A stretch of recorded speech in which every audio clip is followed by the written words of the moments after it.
Welcome back to the channel, JK here, and this is Joy-Con Gaming. In this video, I'll be doing a points breakdown of how Nintendo Music fares against the competition. And by the competition, I mean the three biggest streaming music giants out there: Spotify, Apple Music, and YouTube Music. This video is directly linked to my Pro Music Industry review of Nintendo Music app, and you can watch that in the description below. And it's up to you. You can watch this one first and see how I graded it in terms of the points and quantified everything, and then watch the full conclusion. Or you can watch the other video first and then just see afterwards how I ranked this. It's up to you. Enjoy. Okay, let's go. So on my screen here, I've got Nintendo Music, and I'm comparing them against three of the largest competitors within the industry. So Spotify, Apple Music, and YouTube Music. I've got my features listed on the left-hand side, and I'm going to be ranking these on a scale of 0 to 3. So 0 is it doesn't do the feature at all. 1 is it does it, but it does it poorly. 2 is it does it fine. It's nothing amazing to shout about it, but nothing to really criticize either. And 3 is it excels at doing that particular feature. So I'm not going to spend too long talking through each of these. I'm just going to tally up the scores, give a little bit of commentary, and see where we get at the end. So there'll be a total of 51 points if they scored perfectly on each of these. So let's see how they do. So easy to find music and good user interface. Spotify, in my opinion, I think they lead the way in that. Apple is amazing at always with UI. It looks pretty good, but I do think Spotify has the edge just because they fit a lot more on the screen and handle. There's not as much menu diving on there as Apple Music. So Apple Music gets 2, YouTube gets a 2, and Nintendo, I'm going to give them a 3. They don't have as many different features as Apple and Spotify and YouTube. So even though they have a bit of a chunky UI, more of a simplistic UI, it works for them because there isn't as much content. So it's very easy to navigate. And it's easy to find what you're looking for, as long as it's there, which we'll get to in a minute. Cue tracks, repeat and shuffle. I mean, essential features on any streaming or music platform. They, thankfully, Nintendo Music handles that fine. You never want to assume with Nintendo, so yeah, that's why I included it. Full catalogue of music. Spotify and Apple and YouTube, you can always find what you're looking for. Even smaller artists now are on all of those platforms because it's easier than ever to record music at home and get it produced and then add it to those services. Back in the day, when Spotify and Apple Music launched, there was a lot of it was harder to find smaller artists, and even larger ones, when they were working out the licenses, there was a lot more competition in terms of Apple and Spotify battling as to who would have the rights to have the music on their service. So I remember when Spotify, early days with Spotify, I couldn't get Led Zeppelin's catalogue of music there, but it was available on Apple Music. But nowadays, I've not really noticed that and can pretty much find whatever I want on whatever streaming platform I'm using. Now, obviously with Nintendo Music, I'm not expecting to find Led Zeppelin, but I would expect to find any Nintendo song or soundtrack that I was looking for. And unfortunately, that's not the case. It's missing a lot of music on there. The two big ones for me are Super Smash Bros. Soundtrack for any of those games, because it's so orchestral and massive and great to listen to. So it's a shame that that's missing. And a bit more of an obscure one, but I really like the ARMS soundtrack. It's very upbeat. It has a really good sort of feel-good vibe to it. And I was looking for it the other day and it's not there. So disappointed. They're going for a slow rollout process, just like with Nintendo Switch Online, with the different or virtual consoles, if you want to call them that, the NES and the SNES, and Game Boy Advance and N64. They're slowly drip feeding the games. They're doing that with Nintendo Music as well.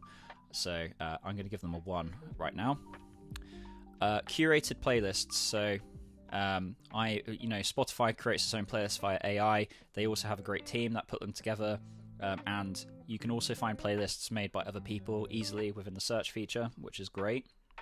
So they are leading the way there.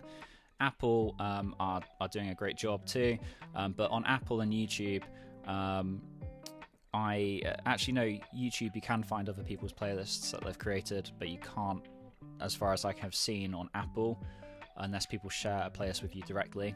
It's not going to come up within the general search feature. And Nintendo is the same. You can create your own playlists. I believe you can share them with friends. However, when you use the search, you can't just come across other people's online, what they've created.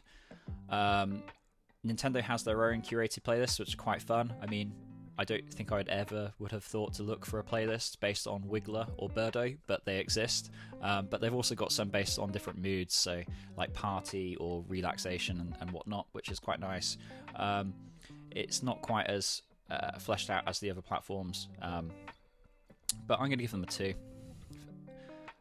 When it comes to high quality playback, Spotify have a hi-fi tier, which I don't think is available in all regions yet, but that gives you near lossless CD quality, which is great. Apple Music has been doing lossless audio for quite a while now, so yep, they're up there for that. YouTube, I don't think they have a lossless audio option as of right now, but unless you're an audiophile, as long as you've got everything cranked up to the highest quality setting on the app, it's going to sound great. And the same can be said with Nintendo Music. They have 3 different streaming qualities available. The highest is 320 kilobits a second, which is not lossless, but it sounds really good. So like I say, unless you're an audiophile, you're not really going to notice. So make sure you've got it on the highest settings and have a good pair of headphones or a good pair of speakers, and it's going to sound just fine.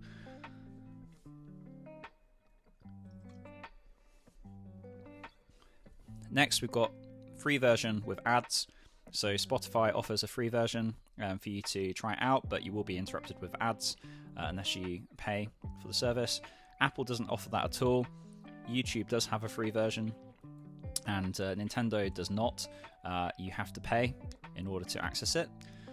Offline mode, they all offer the ability to download your tracks and listen to them offline. And the really nice thing about Nintendo Music is there doesn't seem to be a limit on when you have to log back in online again in order to not lose access. So with Nintendo Switch online games, that is the case. If you don't log in, I think if you don't go online after a week of being offline, it will gate you from being able to play Nintendo Switch online games. That's not the case with music, which is great.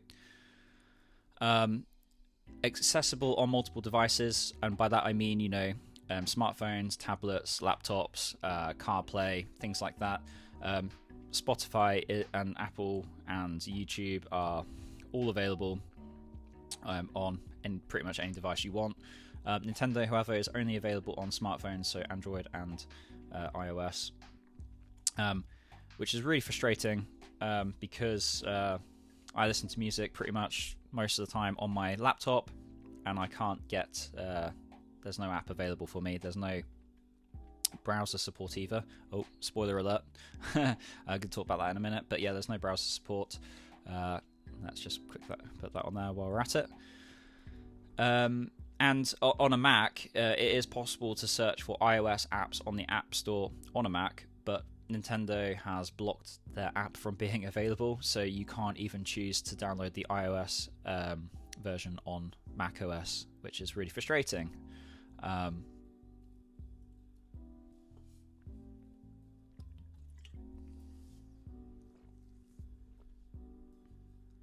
Next up, we have CarPlay. Spotify is available on CarPlay. Apple Music's available on CarPlay. YouTube Music's available on CarPlay. And Nintendo Music is not. I'm going to give them a 1 though, because it is possible to play the music in the car, either via an auxiliary input or via Bluetooth. Again, it's not quite CarPlay, but it is possible to play Nintendo Music in the car. You're just very limited in terms of searching through different albums and things when you're driving, but when you're driving, I pretty much just put a playlist on anyway. I'm not faffing around with it because I'm concentrating on driving, so I don't think that's a big deal for me personally. Remote play and casting. Spotify seems to connect with pretty much everything, and lots of devices like Sonos speakers and Google Nest all have native support. Apple's a little bit more restrictive. I mean, there are devices that have Apple AirPlay and Bluetooth, but it's not as many as Spotify. YouTube also seems to connect. YouTube Music connects with most devices, and Nintendo, again, they only really connect via Bluetooth. So 1 point there. Browser-based player. Spotify has one. Apple does have one. YouTube has one, and Nintendo doesn't at all. Quality album and track art. Spotify does a really cool thing. They actually have animated videos like on loops for lots of artists now, which is really cool. Apple has, the artwork, nothing more, nothing less, nothing special. YouTube occasionally has full-on music videos, which is pretty cool. And Nintendo, they don't have any animated videos as of right now, but what is really nice is every single unique track for a game or on a playlist has its own unique in-game artwork, which is just so nostalgic. So I was listening to the Ocarina of Time soundtrack not long ago, and every single track has a screenshot from the game, and it just brought back so many memories. And to be honest, even if you're not planning on listening to the tracks in their entirety, it's just very cool to dive into different albums and flick through the different in-game artwork. So that's a very, very cool feature. Artist or composer info and credits. Spotify does this, Apple does this, YouTube Music does this, and Nintendo does not do that. It just says, Nintendo, like they're the rights holders, which is really disappointing because Nintendo works with so many different composers, and yeah, it'd be really interesting to see like what games different composers have worked on. So if you could go onto a composer's page and see the games that they've developed soundtracks for, that would be really interesting. Or maybe you'll listen to a soundtrack of a game and you want to find out what else that composer has done, maybe even outside of Nintendo. Just being aware of their name would allow you to do that, and Nintendo doesn't allow you to do that within the app as of right now, so that is a big shame. Next, value for money. So personally, I think you get quite a lot of good value for money with Spotify because you're not only getting music, you're also getting audiobooks and podcasts. Apple, I would say, is slightly less value for money, although you do have lossless audio, and they have their 3D spatial audio as well if you have Apple AirPod Pro headphones. So if you do use those and you enjoy that feature, then it's worth it. But I, as of right now, aren't too fussed about that. So, well, actually, no, I think it's really cool. I don't pay for it. I prefer Spotify. And YouTube, value for money, is fine. It's not the best, but it's not too bad. And Nintendo Music is totally affordable because it works out. You have to pay for a Nintendo Switch Online subscription in order to access it, but a Nintendo Switch Online base subscription costs £1.50 a month. So very affordable. And if you're in a family of 8 and you share an account, it's actually 33 pence per month. So ludicrously cheap. It's amazing value for money if you have 8 people on your account. Artists getting paid fairly. So Spotify, I mean, there's lots of different ways they break this down. Basically, artists, unless they're huge, it's very, very difficult for you to make a living off the revenue you would get from streams.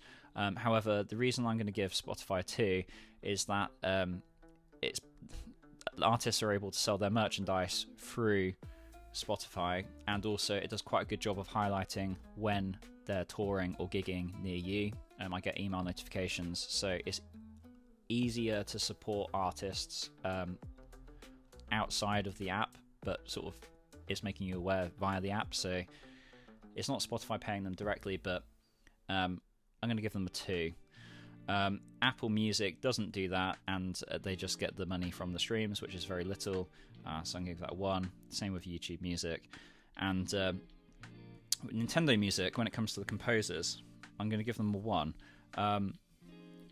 Now, obviously, they get paid as employees when they work on a project, and Nintendo pays very well as a games company. Back in 2024, they were actually had the second highest average salary of any gaming company in Japan. Actually, I think it was out of any company in Japan. So they pay their employees very well. Obviously, now they're doing Nintendo Music as a music service. Nintendo are the rights holders for any music that's created by composers for them, so they will they don't need to collect the rights because you're playing the music directly through the app, so they're getting your subscription money. But like I mentioned before, composers, if you're aware of what games they've worked on and you can see their name and you want to check out their other music outside of Nintendo, knowing their name would enable you to do that, and the fact that they don't show or credit their composers on any of the songs prevents that from happening. So I'm going to give them a 1 for that. I think that's an easy fix and they can sort that out. Ability to buy music, so you can own it and not just stream it all the time. Spotify doesn't allow you to do that. Apple Music does via iTunes. You can then go in and buy the full tracks, so you can permanently own them. YouTube Music doesn't allow you to purchase, and nor does Nintendo Music as of right now. So let's have a look at where we get to with the totals.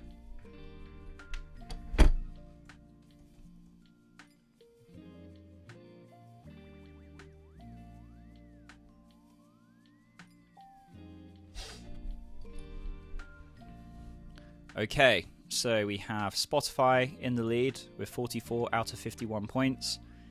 Then we have YouTube with 40 out of 51 points. Apple Music with 38 out of 51. And finally, Nintendo Music with 24 out of 51. So yeah, there's a lot of room for improvement with Nintendo Music. But it's not all bad. Nintendo Music actually does a lot more really cool things, which I think we should dive into now. Now, if you remember what I said at the very beginning of this video, that this one is directly linked to my pro music industry review of the Nintendo Music app, well, you're going to need to hop over to that video using the description link below in order to get my full thoughts on the service. I hope you enjoyed this video. If you did, please subscribe to the channel, like the video, leave a comment below about what you enjoyed. My name's JK. I'll see you in the next video, and until then, keep sharing the joy.